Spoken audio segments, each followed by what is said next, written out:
Welcome to Zippy's fourth devlog. While we're building Zippy, which is a platform for engineering teams, we're very excited to bring such topics and share some relevant details with you. Today, we have brought a very, very good discussion given the massive adoption of generative AI today. We're very honored to have Vara, who's the co-founder and CPTO of Whatfix, and he'll be sharing strategies for adoption of deep learning in B2B SaaS. I'm sure most of you have heard about Whatfix.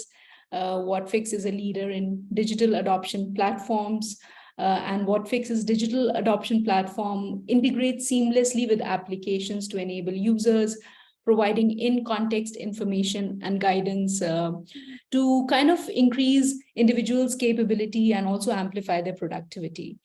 Vara co-founded Whatfix with Khadim in 2014. Vara is based in the US currently, and he leads the company's strategy and vision for product development and adoptions, technology development, and innovation. Under his leadership, today Whatfix is a multi-product company and is also a leader in the space of digital adoption category as reported by Gartner, Forrester, and the Everest Group. Vara believes in doing what you love while also caring for everything around you. A very warm welcome, Vara, and thank you for taking out time for this. Thank you, Vishalini, for inviting me. Thank you all for joining. It's wonderful to have you here. Would love to learn from your journey at Whatfix. And today, the context that we're going to be talking about is around AI, deep learning, and how do we apply it in SaaS. One quick note for the audience here, please feel free to post your questions in the chat. And there is an exciting swag kit waiting for the best answer. So please do keep your questions coming in. We'll have a Q&A towards the end of the session. And we'll be sharing some links here, so feel free to, take out time to go through those links as well. So before we jump into the AI side of things, Vara, we'd like to start by understanding how has your engineering journey been? Like last 15 plus years, how have you seen the things evolve, especially with respect to AI? Sure. I think if I look back, I started my engineer career in 2001. So it's been roughly 20 to 23 years since I've been an engineer and building products. Of course, the product development has changed completely from the time since I started to the day we are in right now. And even in terms of the AI, a lot has changed. I remember in the days of 2007, 8, 9, that period, we used to use a lot of AI, but it used to be a lot about different algorithms, whether it is a clustering algorithm or classification algorithm, a variety of algorithm we would use. Deep learning wasn't as popular. It was one of the technique in the AI. Now, I would use the terms of deep learning and neural networks interchangeably. That was one of the technique, but it wasn't as popular as it has become today.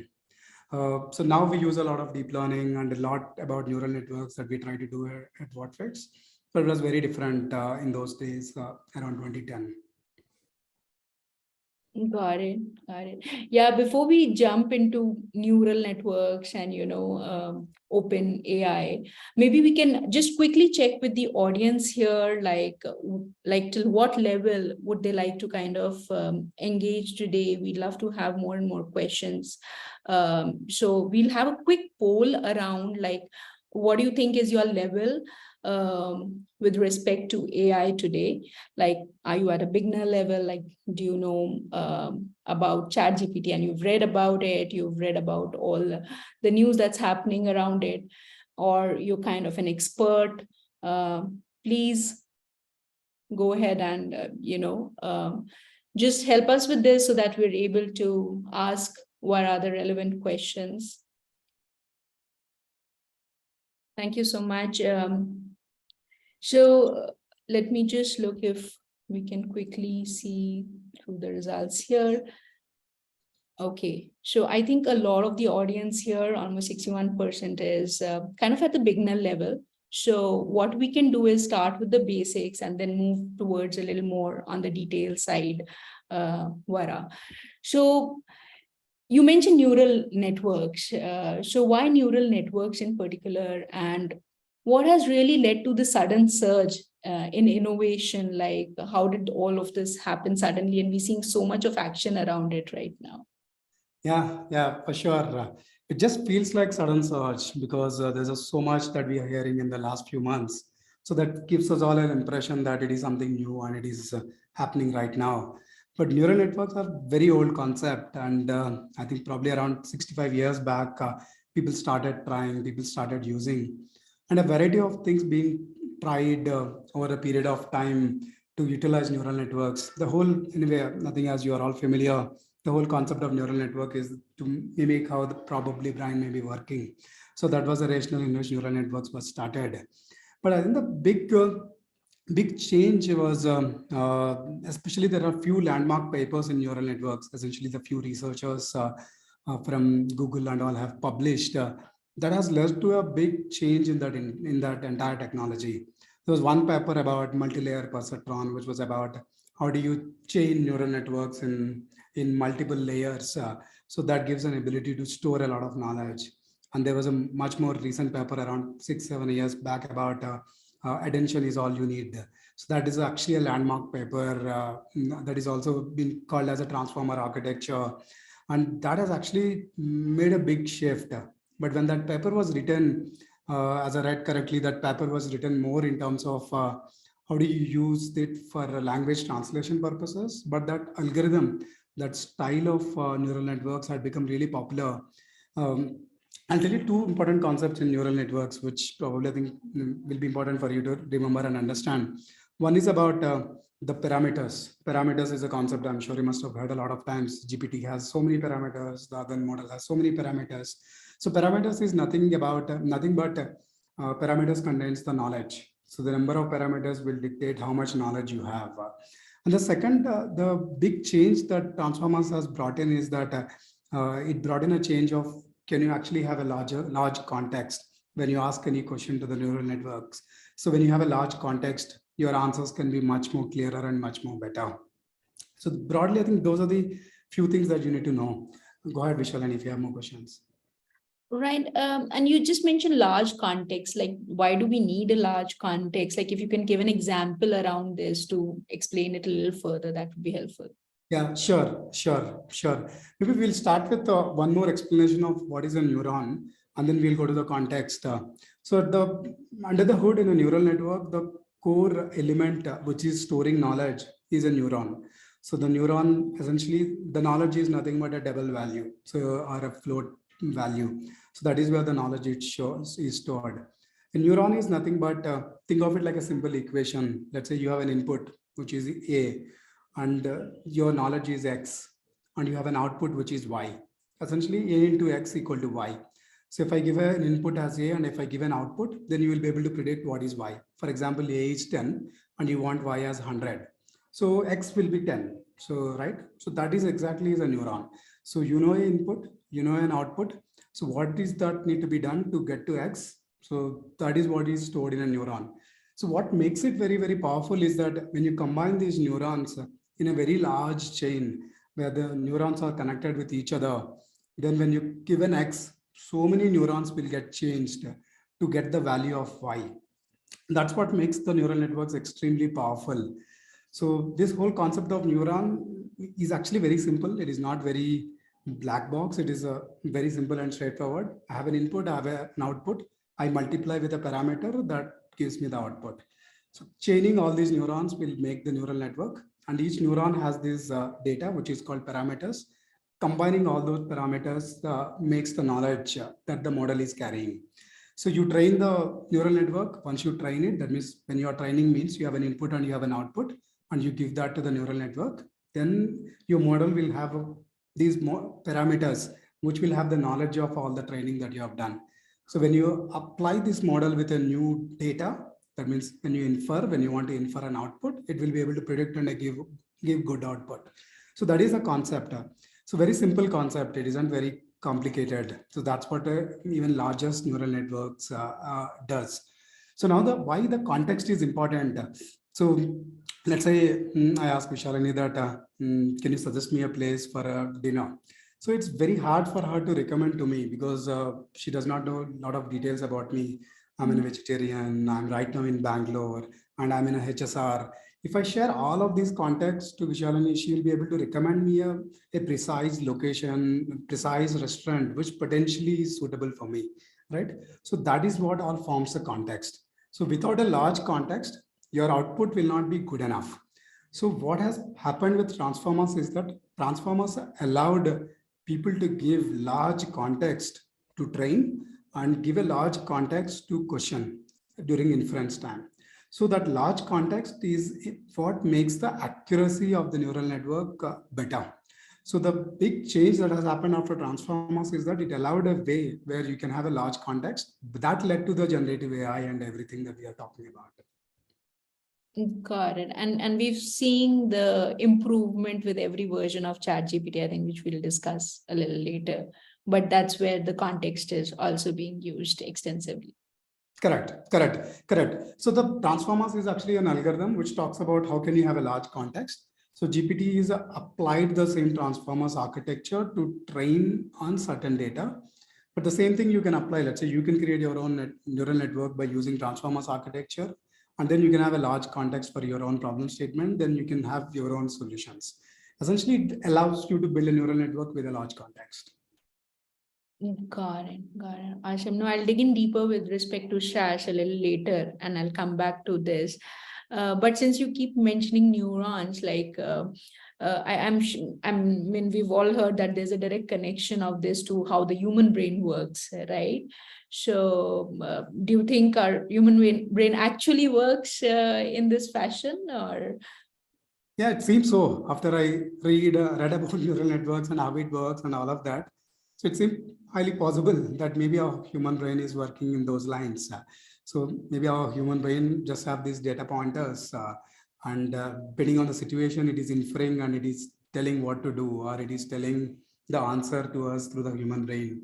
So very highly likely that may be it. Right. And today we've seen applications of neural networks. It's why what makes it so special, and if you can help us with some of the practical examples out there where it's being applied today. We've heard of GitHub Copilot and so many others. If you can share from your example, like where it's really relevant in the industry as of today, Yeah, used extensively. sure. The first example which triggered a lot of thought in me was the Tesla's example. So when I was going through this podcast of Andrew Karpathy, who was an ex Tesla head of data science, who was actually leading autonomous driving. So he talks about how Tesla took a very different route from other automobile providers. Typically, automobile providers have a lot of radars and sensors to detect the distance from other automobiles or other cars, and based on that, it would actually figure out what to do. But Tesla took a radically different approach. So they took an approach of getting rid of every radar, every sensor in the car. So they decided that they would use vision as the way to solve the autonomous driving problem. It was very fascinating and very interesting. So the thought process is that potentially in future, humans and robots will not have very different interfaces. Both of us operate in the same space, whether it is in the physical space or a digital space. We both may be operating in the same world. That means autonomous driving vehicles will drive on the same roads that we drive. It will understand the same signals that we see on the road. And I believe it will be similar even in the digital world. So we will have probably robots which will use the applications like we use today as a human being, but potentially they maybe do it by themselves. They understand what is a button, they understand an application knowledge, and they may be able to perform those.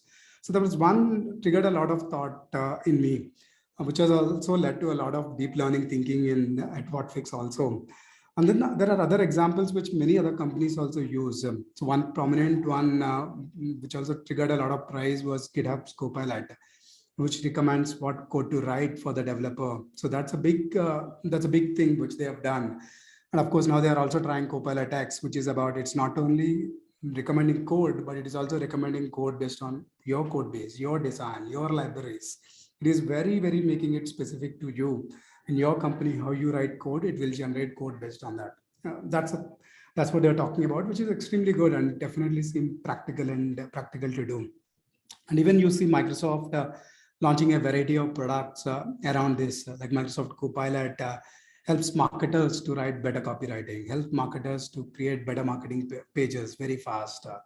And Notion, I'm sure many of you might have seen, it helps writing people better documents. So a lot of different places, people started applying at least the text-based, image-based neural networks today. And I feel this is a starting point and a lot can be done. Right, Varano, I think the world is definitely going in that direction, as we can all see. And before we dig deeper into OpenAI and GPT, I think, and the tons of applications that we're seeing around us today, maybe we'll also do another quick poll to understand how we are, different organizations are using it today. So maybe we can bring up the next poll here. In what way are we using GPT in our organizations today, and understand that. In the meantime, Vara, if you could also, while the poll's coming up, if you could share at Whatfix, like in what ways are you using, OpenAI at Whatfix? Yeah, it's not that we are, of course, OpenAI being used by many teams within Whatfix, right from product marketing to marketing, when they try to create some creative content. So they try to utilize it. And our developers use it for certain code. When they try to write, some of the developers started trying and many developers started adopting those. We are using a lot for the internal purposes. But while taking to the customers, so it's not just the OpenAI that we are looking at there, but there are so many more open source so GPT styled models which we are trying to utilize. I'll pause here, Vishal, and I'll let you Okay, yeah, we can see the poll here very quickly, where like we can see coding and debugging. A lot of people have already started adopting more than 50%. And then even in the product implementation, I think that's where the key is. And a lot of companies would be interested in understanding how to use it for their own product implementation. Very interesting. I think image video is relatively the next one. So let's start with like, what is GPT? Like, what are the variants you've seen? We'll just start with that basic question of how that has evolved, and what is the growth, sudden spike that we see there in the industry today? Yeah. We will talk specifically about GPT. So GPT means a generative pre-trained transformer. So again, transformer is saying it's a transformer architecture. And generative saying that it could generate what next can come in the sequence of context that is being asked for. So anyway, as you are all familiar with how the GPT is created, essentially the internet was crawled just like Google or any other, but this time it is crawled to train the model. And then post that they did several more things to make that model to do some interesting things. Model to answer questions like ChatGPT and many other things came from that GPT data model. But one thing it has actually showed many of us was you can actually create a very generic model which can be used for serving multiple different purposes. For example, a human being, you can ask the person for a variety of questions and person will be able to answer based on their context. So similar, the model here also. So if you can build a general enough model, then you can ask it to do a variety of things. Means you can ask it to recommend a code, or you can ask the model to write a marketing paragraph, or you can ask a model to proofread something. You can ask a variety of things. That was the thought process, that can you train a generic model which can do a variety of purposes, and which was proved by GPT and many such generic models. Yeah, Vera, and like, do you see this going further? Like, where exactly are you seeing this heading next? Yeah. But if you look at it, even the GPT, the OpenAI's journey. So they talked about GPT 2, 3, 3.5, 4, and things like that. So all of it, just to understand what's the difference between each of these. So the difference is the size of context that I talked about. So can you, like, it started with 2000 word context, means you can have a question which has a size of 2000 words, and then you can ask the model and it can give an answer to you. So it has gone to now 4,000 words, and to now GPT-4, they're talking about 32,000 words context. That means you can give a very big question and the model will be able to understand and give you an answer. And along with the context, each of the model also has a higher number of parameters. That means there is a lot more knowledge that is stored. That means it can potentially answer more things in a better way. So essentially, when you have large parameters, that means your infrastructure size is extremely big, and then you're actually spending a lot more cost and time to build this model. So that's what they did over a period of time. They're actually building models which are larger. That means which are more knowledgeable and more powerful. So that's what was being done. And it would also impact the kind of costs. Yes. Because we would land up, if we're going to be using all these directly out of box, then it's also going to cost us as this keeps going on the next level. Is that correct? Correct. So, I mean, it's not necessary that for all problems you need such a large models. So that one thing for you to remember is that the OpenAI GPT is not the answer for everything. So there are so many models available there. Things that you need to look at is what's your use case, and how important is the accuracy, and what's the cost that you can bear, and what's the speed with which you want an answer. Let's say, I'll just take an example. Let's say you're building a product and you want extremely quick, super fast answer on the user interface. So it has to be sub 50 milliseconds. In those cases, you can't have a very large model and you need a much more lighter model. Accuracy may be okay to be not extremely great. So it's important for you to look at what parameter that you want to optimize. You want a super good accuracy, it's a different story. And then that's cost is also an important factor. All those factors are important for someone to consider. Got it. And when we're talking about accuracy, usually like what are the ranges that it goes from, like for a lighter one to like one of the ones that you see? It can go any range. It depends on what you have trained on and what question are you asking. If you have trained on some data which is extremely relevant and you are asking the question roughly from the trained data set, then accuracy will definitely be good. So whenever you are asking the questions which are not from the training data set, then there could be places where it may not be giving great results. That's what there's a lot of literature about hallucination by GPT and it's things that it's trying to say. So think of it like a model is like a person who is very confident, and you ask the person anything, the person will answer to you. But you need to be intelligent enough to understand if the person is answering rightly or wrongly. So you need to be smart enough to understand. So the other one also, to give an example, let's say we have an engineer who studied 10, 12 years in engineering, and you ask the engineer a question about medicine. Obviously, he won't answer well. So obviously, even if he answers, the answer may not be perfect. So it's also important to understand what is the training data on which this is trained. So there are also concepts of fine tuning, prompting, which helps you to train the model even with a small training set, or fine tuning. In a fine tuning case, you can train the model with a large data set that you may have. So there are ways that you can actually train with right data set so that you can get right results. Okay, I'll come back to it in context to SaaS maybe a little later. We'll just kind of cover you from a deep learning and GPT perspective. If there were a couple of learnings at your end that you would like to share, what would those two top learnings be here? Yeah, so when I learned about deep learning and started practicing, the few things which I felt. One, I really felt the power of deep learning, and prior, when I applied AI and other data science algorithm, whether it is clustering or any of those, it just seemed a little bit of black box to me. But at the deep learning, when I started running and reading, I just feel it is very simple. It is very clear what it is doing. So it's very easy to think about it, and it's much easier to apply it. And then it also started giving confidence that we can potentially emit some of the intelligence that is exhibited by the human, possibly, because the way the neural networks are designed, possibly we can mimic human sensors. That's what it felt like. Got it. Got it. So when you say it's simple enough, I'm assuming that a lot of us would be able to use our own data sets and be able to train some of these models and get the, kind of make it a part of our own products.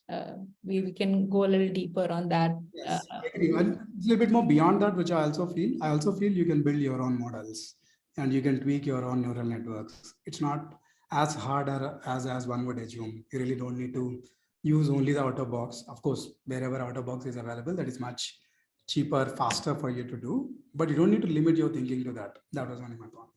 Awesome. Okay, so maybe we'll just bring about one quick poll here to see around generative AI, right? What is it the audience would like to kind of, focus on from their own organization perspective?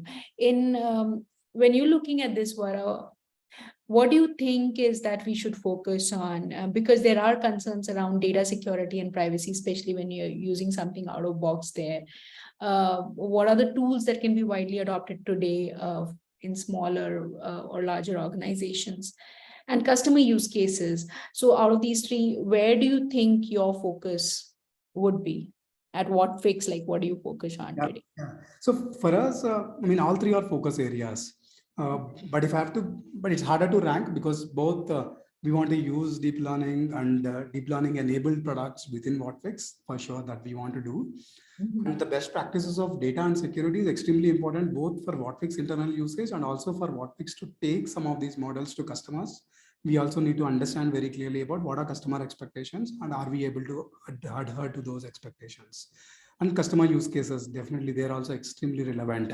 So we build products where all we can apply deep learning. All three are very relevant. Got it. But I think here the audience is very keen to understand how do you apply it in your own product.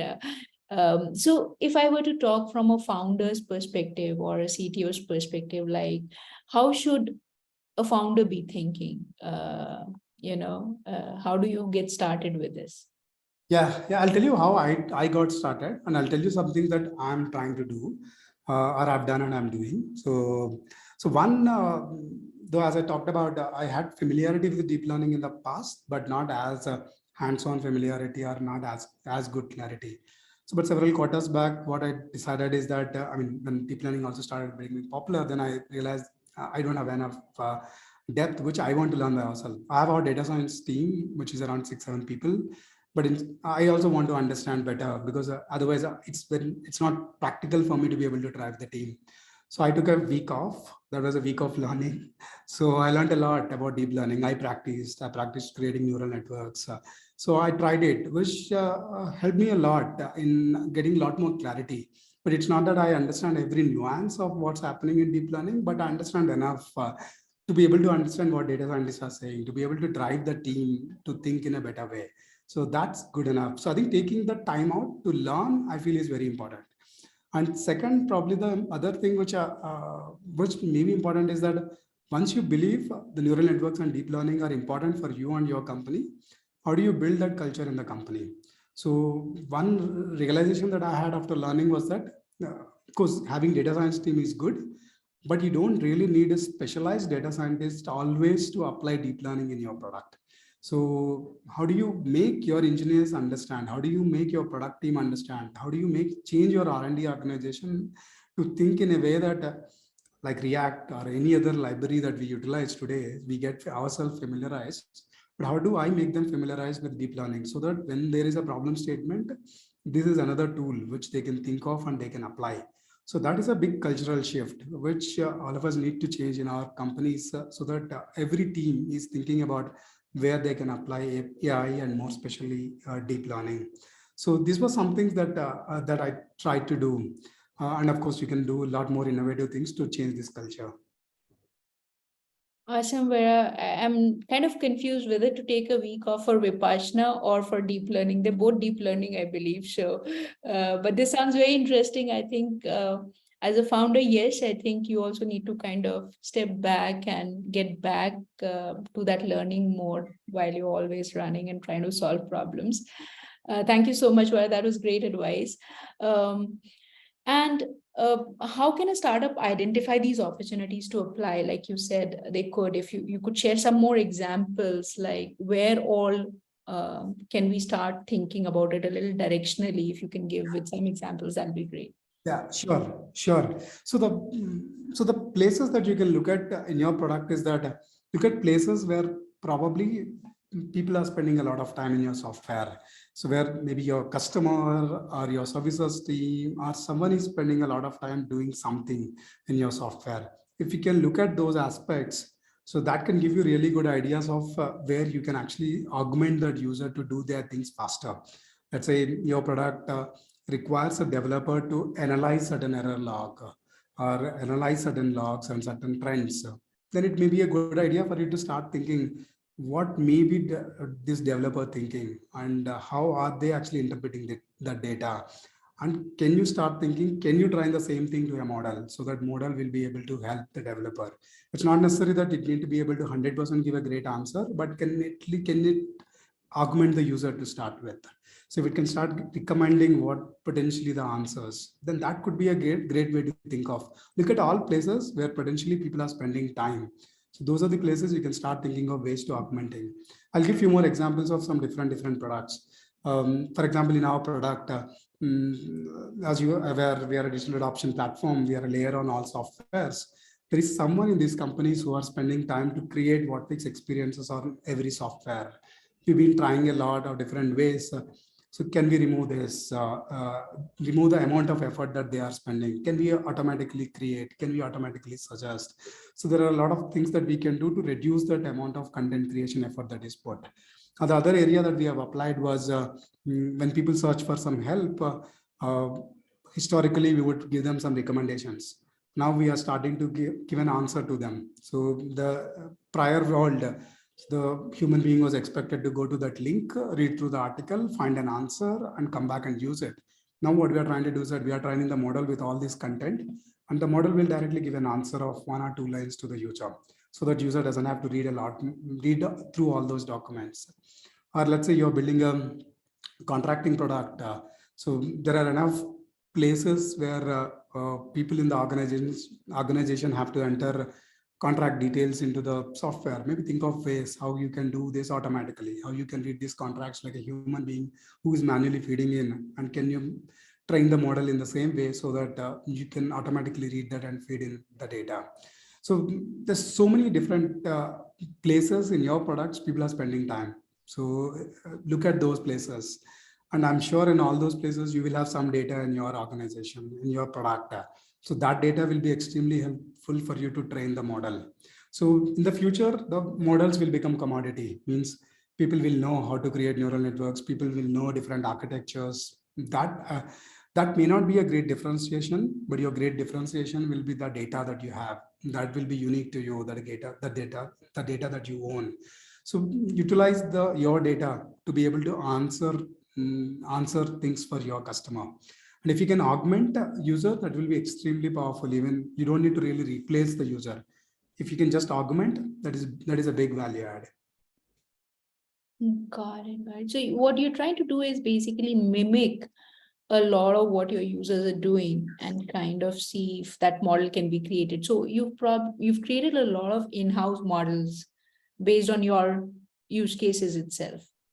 I wouldn't say that we created a lot of in-house. There are few in-house models. Definitely, we are creating and we are created, but we also reuse a lot of existing models. For example, the example I talked about, the content summarization, which is when you search for something, it give an answer. There are a lot of pre-trained models which we can use it, and then on top of it, we fine-tune the model. That means we additionally train the model on the data that we have on. So the public model, if you use it, it won't be able to give this answer. But the model that we have pre-trained, it will be able to answer some things because this is the trained on the data that we have provided. But there are places where we are also creating our own models because there is no such models exist in the market. So we have to create our own model. Correct. And currently, like what kind of models do you have some examples that the SaaS startups can use out of box? Yeah. There are actually a lot of open source models that are available right now.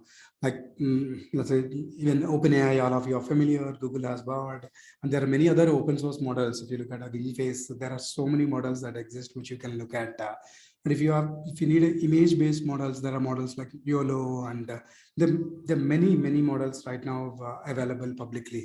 All you need to do is that search a little bit, and you'll be able to find models. A lot of work is already done. True. Right, and for smaller teams, Vara, like Whatfix is now at a different scale, and a lot of companies which are much smaller, smaller team sizes, say up to 30, 40 people, even smaller. What percentage of team, do you have a separate, like you might have a dedicated team working on it, but how do you propose the smaller teams kind of adopt this?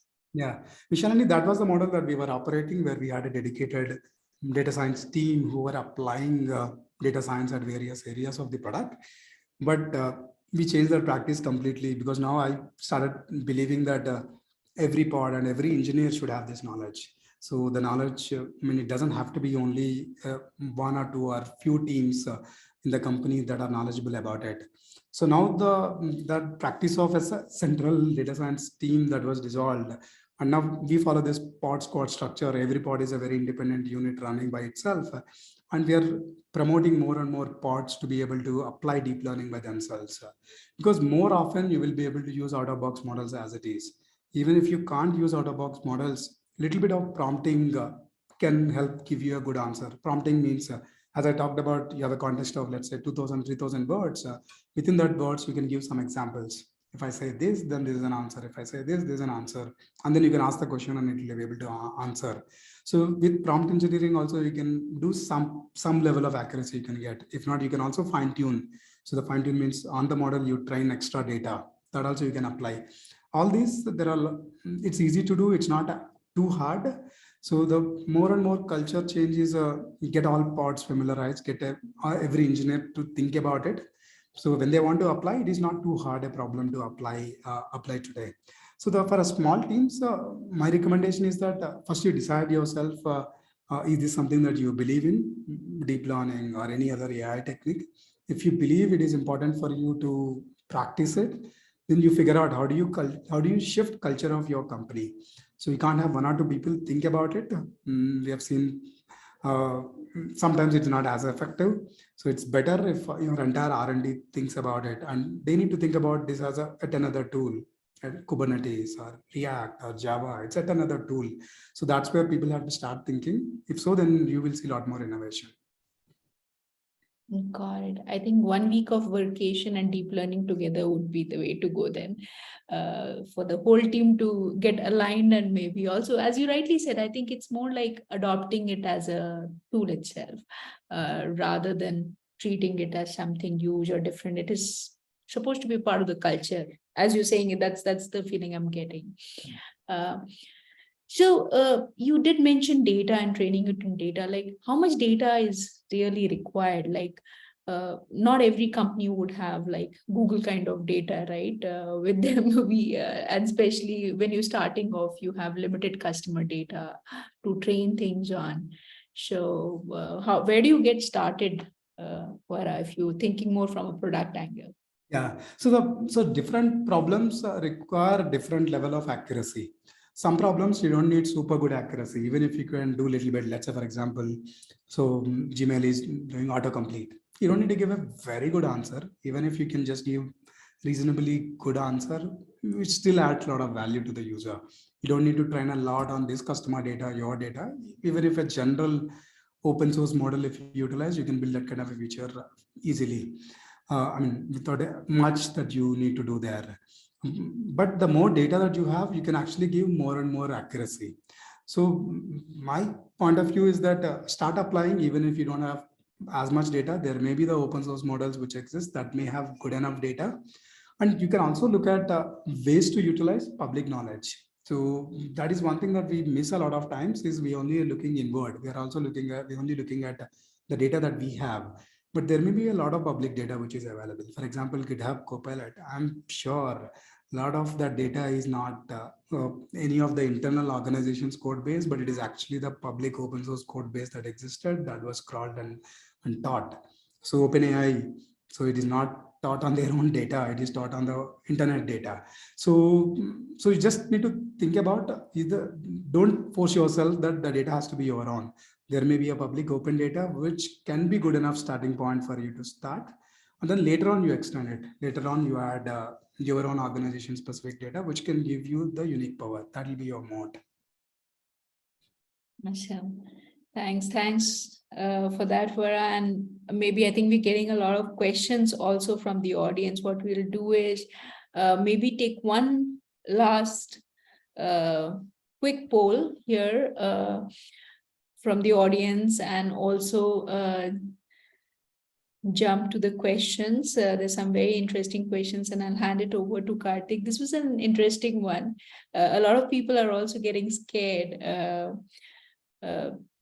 out there. What do you think? What's your take? Where you seemed very positive and this thing, but out there people are also concerned. Yeah, of course, there are concerns with every new technology. When internet came, when electricity came, when telephone came, when mobile came, there are concerns. Every technology shift has concerns because it is unknown. But I feel as humans, we are very powerful, and we will adapt and we'll figure out how to get technology in our control. I feel the problems are there, but I feel we will figure it out as a race. We will figure out how to manage it, and we will handle it. That's what I feel. We do have data privacy seems to be the biggest concern, which, yeah, I agree. I mean, a lot of things that, people are tweeting about, saying that, be careful about what you're using with a lot of these products out there. So that's a concern and something that we will have clear guidelines around that also over a period of time. I think more than, of course, guidelines definitely will come, more practices will come. But certain things which are important for us to practice is that not to use one customer's data to train other customer's model. So which can potentially start giving out some of the sensitive information of other customer. So things like that, but we need to be very watchful in our implementation, in our development. How are we training these models? So that is a very important aspect. So overall, the AI has to be the responsible, and it has to be able to explain how the data is, from where the data is trained, and user probably will have to know that this is coming from a bot. It's not coming from a user. So it's not coming from a real human being. Some of the things that we need to pay attention in terms of how we are designing our products and what data are we using to train the models. We all have to follow a lot of good practices to do that. I'm sure the more literature will come and more companies are working towards making it more and more clear and transparent. Yeah, that's very helpful. Thank you so much. I'll hand it over to Karthik. Yeah, thanks, Vishani. And thank you so much, Vara. Such great insights. We have some audience questions here. I'll try inviting some folks live so that they can ask the questions directly. I'm inviting Raghu Sarangarajan first. Raghu, I've unmuted you. Can you? Hi, talk? can you hear me? Yes. Hello. Hi, Vara. First of all, thanks a lot for this very intriguing conversation. So I have two questions for you. Both are related to generative AI, which is the trend of the day using large language models. So question number one is, at least based on my observation, whether it's textual or visual generative AI, seems to be great for POC level use cases. What's your opinion on serious B2B workflows utilizing the power of generative AI? And I mean, you're in the US. What have you seen based on your observations? That's question number one. Question number two, one of the biggest things with generative AI is prompt engineering. It's considered to be make or break. So what is your perspective on that? Because if that goes wrong, everything goes wrong. And that's what I've observed personally using ChatGPT. I mean, if you give it the right prompts, it's very effective. So these are the two questions from my side. Thank you. Yeah. Raghu, for the first question that you have asked, obviously nowadays being in India or US, it's the same thing. So we are all seeing and hearing the same things. So the question that you asked was about whether it is for POC use cases or are there real use cases in the B2B world. I think one thing which we all need to remember is that the GPTs of the world, they are all trained on the public data set. And when you look at public data set, mostly it is websites or marketing literature or support related content. So it will be more effective when you apply for those use cases. But if you try to use this to apply for some other use cases, it may not be as effective because the data that it is being trained on is meant for a different purpose. So the answer to your question is it depends on what use case you are applying. If you are applying for the marketing use case or a support use case, possibly it'll have a much higher value. But if you're applying for some other use case, its value and it may be more POC oriented right now. And the second question that you asked about prompt engineering. So prompt engineering is not only the way, but prompt engineering will only help you to give some bit of sample data to the model. But sometimes that is not good enough. Those prompts are not enough because there may be many different scenarios that a user may go through. So in those cases, you should definitely consider going for a fine tuning. So the fine tuning means you need to have a larger data set. You can train the model with the larger data set. Then your quality will be much more better. Otherwise, you will be expected to give large variants through the prompts, and given the size restrictions, you may not be able to give enough variants. So for certain small things, you may be able to give prompts and get a good answer. But if you are building much more larger complex problem you're trying to solve, then maybe fine tuning is what you should do. And you should also think about is this the right model to use? Are there better models? Because nowadays a lot of thinking is that use GPT as a solution for everything. So which may not be the right thing also. So it's good to think of is this the right knowledge for the problem that you are trying to solve? If that's not the right knowledge, what is the right knowledge and what's the right model to do it? Cool. Thanks, Vara. Thanks, Raghu, for the question. The next one is from Abhishek Ramakrishna. Abhishek, I'm unmuting you. You can ask. Hi, Vara. Abhishek. Vara, I had one question on the ChatGPT application. So currently there is a new GitHub project called AutoGPT on GitHub, which has been the famous or the most starred ChatGPT code base in GitHub as of today. Where do you see applications of such AutoGPT applications, Vara? And I also read news about where certain companies hiring GPT or the AI machines as their CEOs and taking the direction of companies based on the AI's vision.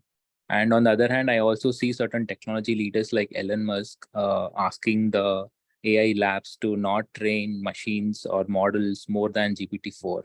So what's your view on that, and what's the US market behavior towards such Yeah, Abhishek, currently I'm not as familiar with AutoGPT that you talked about. I will have to look up to give a good answer to you. But in general, yeah. But in general, to talk about, is this a place where you can start replacing human being to let the model do the job? I don't think so.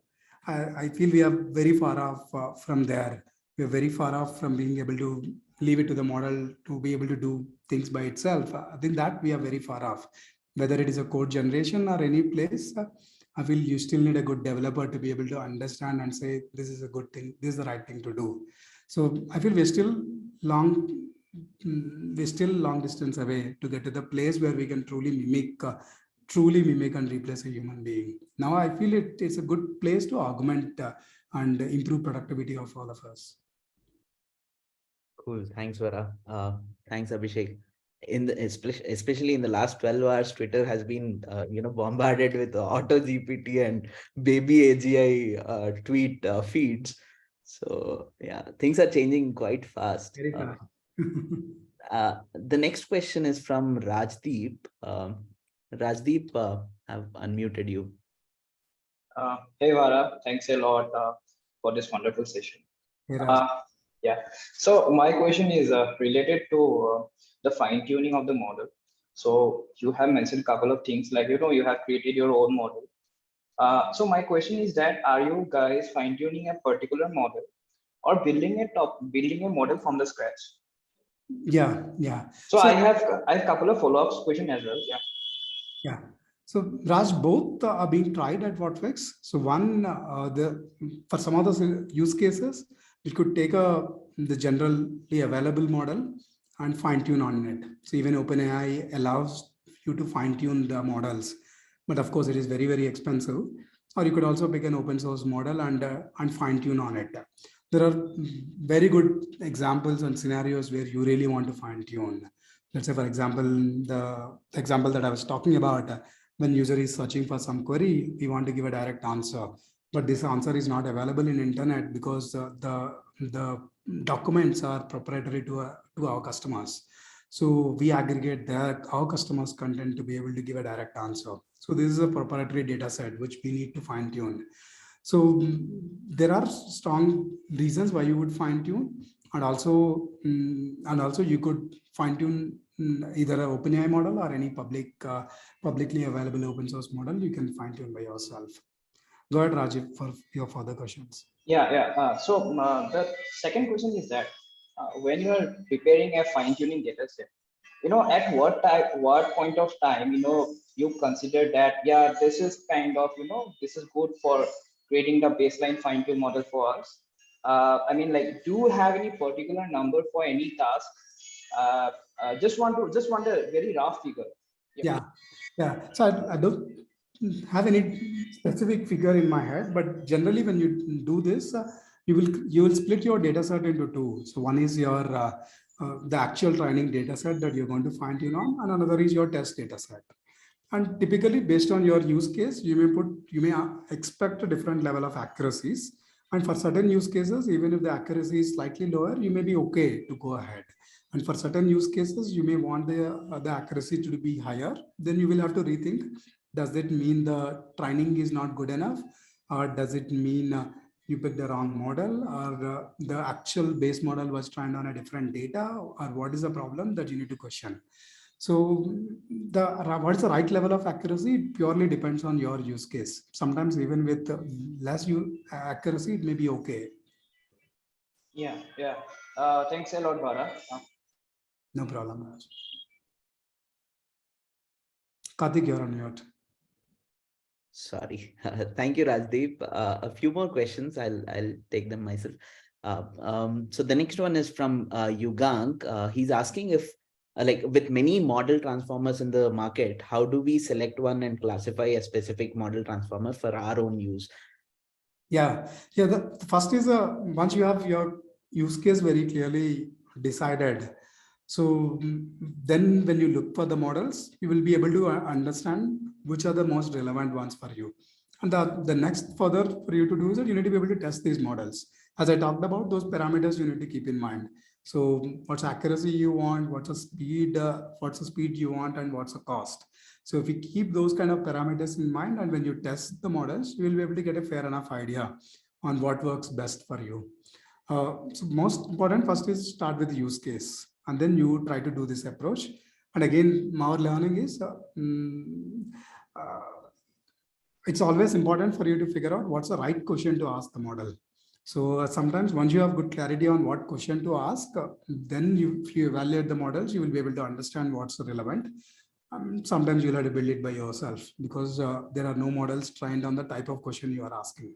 Because in the end, model understands input in digits and output is in digits. So the lot of effort will go in transforming your question into something in numbers, so that the model output also can be consumed in the numbers. So that's a lot of effort in thinking about how do you ask the right question to the model. Cool.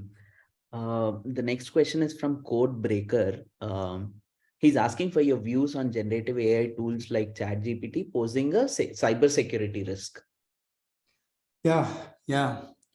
Of course, I mean, if you're talking about, let's say if you play this fast forward several more years and several more maybe decades, or I don't know how long it will take. So let's say that there is a day where the model will be able to truly mimic a human being. So today you have cyber attackers who are attacking and who are actually knowledgeable people who are doing it. Potentially a model can be trying to mimic it.